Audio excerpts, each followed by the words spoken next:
ជំរាបសួរបងប្អូនទាំងអស់គ្នានេះគឺជាដើម strawberry ដែលខ្ញុំដាំដោយធម្មជាតិគ្មានការដាក់ជីដែលច្រើននេះទេដាក់តាលាមកគោហើយនិងលាមកមាន់ទេតែល្អខ្ញុំមិនដឹងថាជីប្រភេទណាដែលដាក់ល្អទេតែខ្ញុំសាកដាក់ជី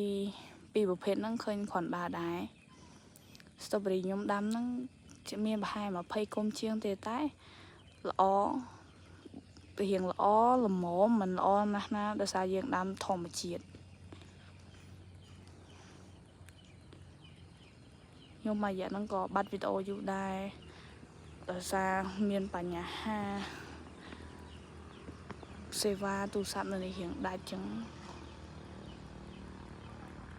ជាចុងក្រោយខ្ញុំសូមឲ្យបងប្អូនទាំងគ្នាជួយចុច Subscribe YouTube ខ្ញុំម្នាក់មួយផងតិចទៀតខ្ញុំនឹងមានផុសក្នុង Facebook ហើយបាយបាយបងប្អូន